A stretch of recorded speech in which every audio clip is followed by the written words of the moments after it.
This video is for all generations, for all nations, for all peoples. Just like so many of my videos truly are. But this is specifically designed for all of us. No matter where we are around the world, no matter what our domestic economic situation is. And it's aimed to provide one perspective of how to not only get through these tumultuous economic times that we're seeing, but how to make the best of them, to use the energies at our disposal to make positive and lasting change. And this is also the first video I've ever done that is utilizing written organization. Usually I have it in my head, all floating around and stuff, but this is a different technique, and I hope you bear with me if there's a couple hiccups and whatnot.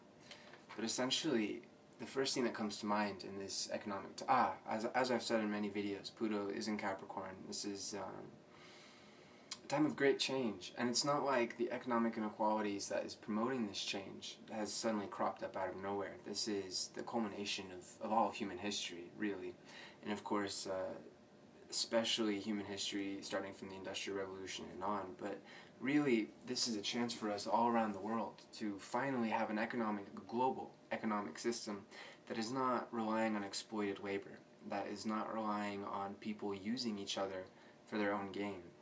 And again, this is the culmination of human history. We need to be patient with this. We need to be firm and resolute, and we need to push for change, but we need to be patient as well. I mean, my God, it's only been, what, a century and a half or so since slavery was outlawed in the United States of America. And still today we have wage slavery around the world, and manufacturing exploitation that we've experienced in the industrialized world for some century and a half now, but especially in the 1800s when there was just horrible conditions for the working class.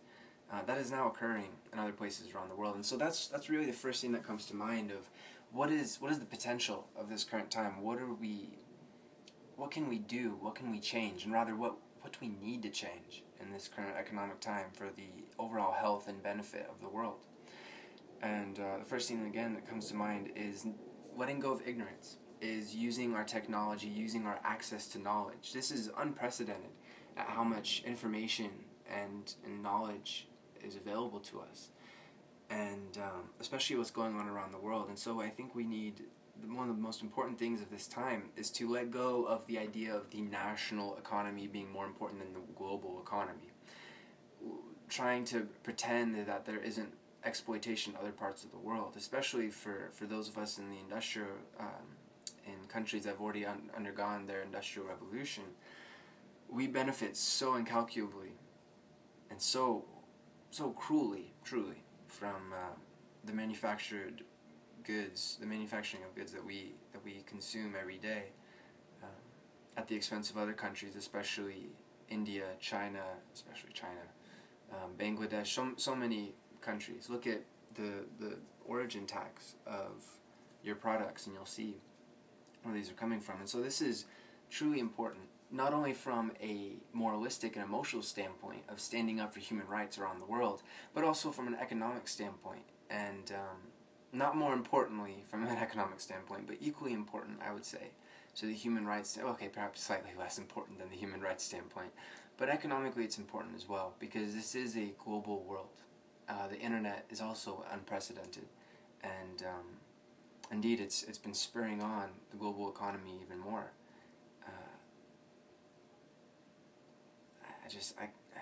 It breaks my heart, really, to see such horrible conditions in other parts of the world, and certainly in the U.S. there's wage slavery occurring, and that's something else that we need to change, raising the minimum wage. I think it's a wonderful social economic movement, and indeed I think it's the best way to combat wealth inequality and disparity, instead of having to go through, not having to, but instead of choosing to go through violent seizure of property and wealth, using minimum wage to peacefully promote, and through efficiency as well, promoting work, to promote economic change in our global society.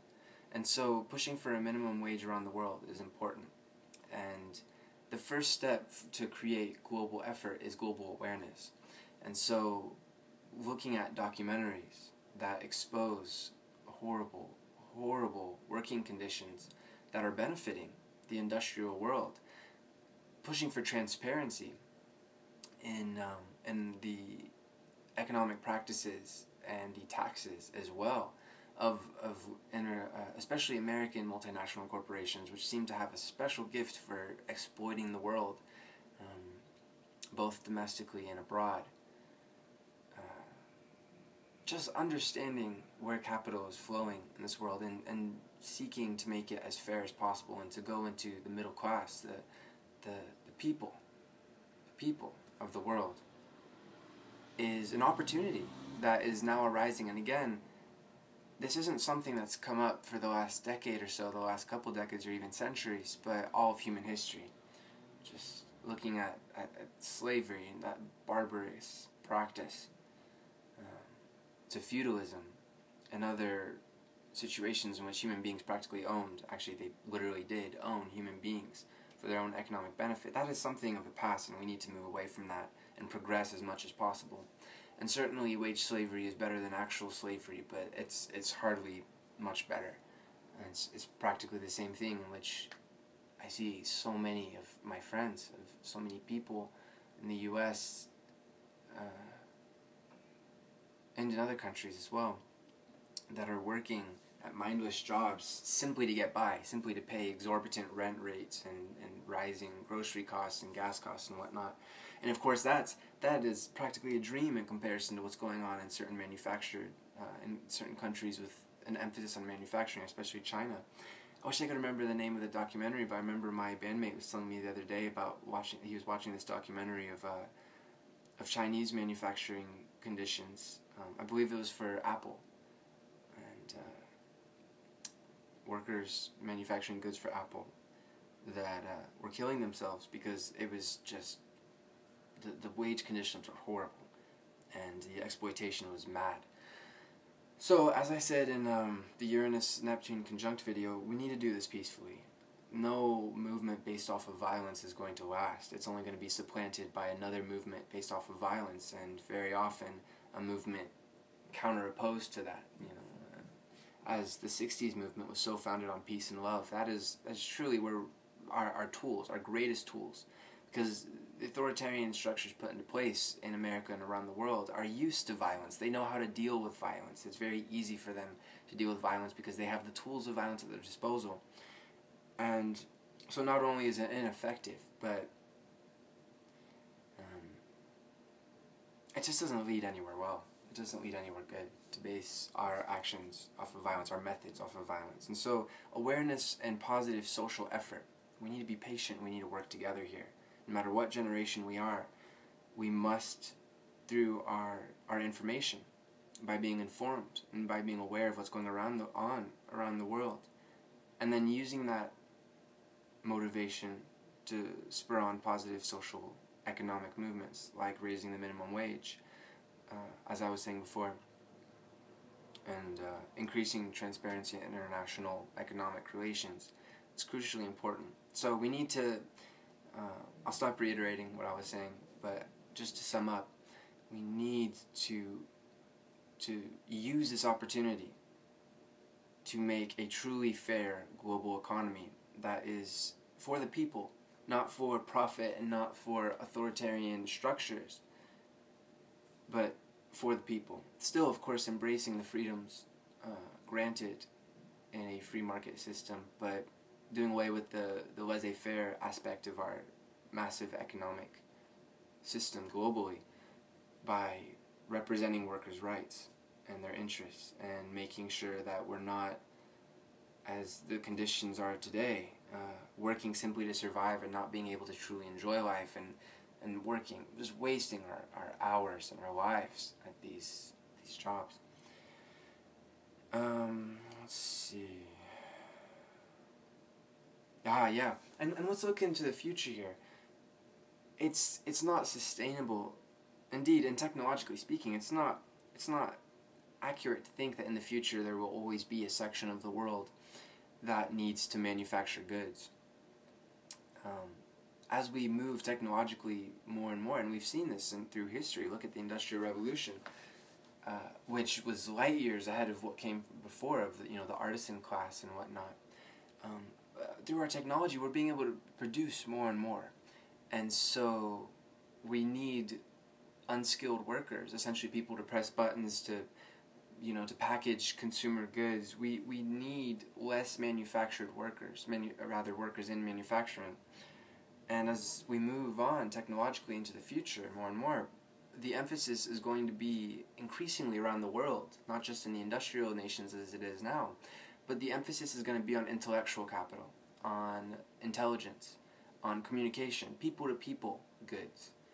For example, just one example is what I do, is astrological services for people, which is not any kind of tangible consumer good, but indeed time between human beings, the utilization of knowledge and communication between human beings. That is the future, and which is wonderful news, because moving away from a consumerist society, which is all about production and goods, is going to save our planet so much in resources. It's not going to mine away to produce really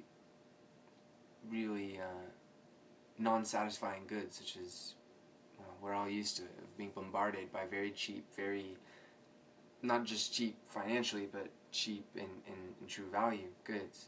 The interaction between human beings is definitely moving away. Certainly right now it's mired in it, so it's kind of difficult to imagine this, but we are moving towards, naturally, technologically speaking, into an economic system that is emphasizing people-to-people interaction and worthwhile people-to-people interaction, people offering skills and ideas and perspectives and whatnot, instead of offering up stuff to buy, stuff to sell.